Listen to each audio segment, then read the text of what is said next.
بسم اللہ الرحمن الرحیم۔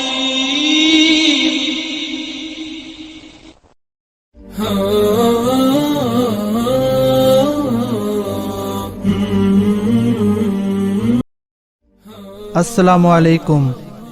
حضور اکرم صلی اللہ علیہ وسلم نے ارشاد فرمایا، سب سے بڑا جہاد یہ ہے کہ ظالم حکمران کے سامنے انصاف کی بات کہی جائے۔ قسم ہے اللہ کی جس کے ہاتھ میں محمد صلی اللہ علیہ وسلم کی جان ہے، کہ اگر تم لوگوں کو اچھی باتوں کی ہدایت کرتے رہو اور بری باتوں سے روکتے رہو تو اس میں تمہاری خیر ہے، ورنہ خدا تم پر عذاب نازل کرے گا، اور اس وقت اگر تم دعا کرو گے تو تمہاری دعا قبول نہیں ہوگی۔ ہر ایک نبی جو مجھ سے پہلے کسی امت پر بھیجا گیا ہے، اس کے آس پاس اس کے خواری اور اصحاب ہوتے تھے جو اس کے طریق پر چلتے اور اس کے حکموں کو مانتے تھے۔ پھر انہی میں سے کچھ لوگ ایسے ہوئے کہ جو کہتے تھے وہ کرتے نہ تھے، اور جو کرتے تھے وہ کہتے نہ تھے۔ اگر ایسی حالت میری امت کو پیش آئے تو جو شخص ایسے لوگوں کو ہاتھ سے منع کرے گا وہ مومن ہوگا، اور جو شخص زبان سے منع کرے گا وہ بھی مومن ہوگا، اور جو شخص دل سے ان کو برا جانے گا وہ بھی مومن ہوگا، مگر جو یہ بھی نہ کرے گا اس کے دل میں رائی کے دانے کے برابر بھی ایمان نہیں ہوگا۔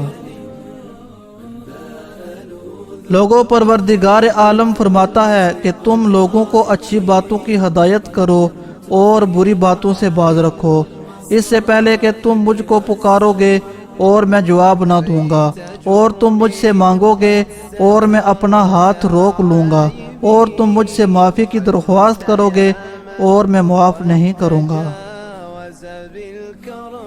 مسلمانوں، اپنی قوم کے نادانوں کے ہاتھ تھام لیا کرو اس سے پہلے کہ ان پر عذاب الہی نازل ہو۔ جب لوگ ظالم کو ظلم کرتے دیکھیں اور اس کا ہاتھ نہ پکڑیں تو عجب نہیں ہے کہ عذاب الہی ظالم کے ساتھ ان کو بھی لپیٹ لے۔ جو آدمی مظلوم کے ساتھ اس غرض سے جاتا ہے کہ اس کے حق کو ثابت اور مضبوط کرے، خدا اس کے قدموں کو اس دن مضبوط رکھے گا جب لوگوں کے قدم ڈگمگاتے ہوں گے۔ خدا اس شخص پر آفرین کرتا ہے جو پھرتیلا اور ہوشیار ہو، اور اس شخص کو ملامت کرتا ہے جو سست اور عاجز ہو۔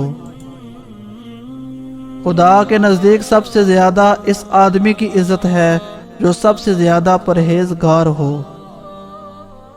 تم جہاں کہیں ہو خدا سے ڈرتے رہو، اور نیکیوں سے بدیوں کو مٹاتے رہو، اور لوگوں کے ساتھ حسن اخلاق سے پیش آتے رہو۔ دیکھو تم عرب و عجم کے کسی باشندے سے بہتر نہیں ہو، ہاں پرہیزگاری اور تقوی میں سبقت لے جا سکتے ہو۔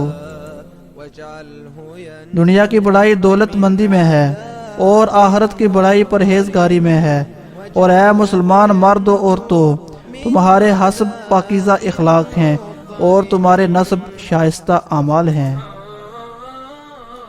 جب خدا کے خوف سے انسان کے بدن پر رونگٹے کھڑے ہو جاتے ہیں تو اس کے گناہ اس طرح جڑ جاتے ہیں جس طرح درختوں کے پتے موسم خزاں میں جڑ جایا کرتے ہیں۔ جو آدمی خدا سے ڈرتا ہے اس سے ہر ایک چیز خوف کھاتی ہے، مگر جو آدمی خدا سے نہیں ڈرتا اس کو ہر چیز ڈراؤنی معلوم ہوتی ہے۔ ہر کام میں دیر کرنا اچھا ہوگا، مگر آخرت کے کاموں میں دیر کرنا اچھا نہیں ہے۔ جب تم کسی کام کا ارادہ کرو تو اس کے انجام کو خوب سوچو، پھر اگر انجام اچھا ہو تو اس کو کر گزرو، اور اگر انجام برا ہو تو اس سے باز رہو۔ اللہ تعالی ہمیں ان احادیث پر عمل کرنے کی توفیق عطا فرمائے۔ السلام علیکم ورحمۃ اللہ۔ اللہ حافظ۔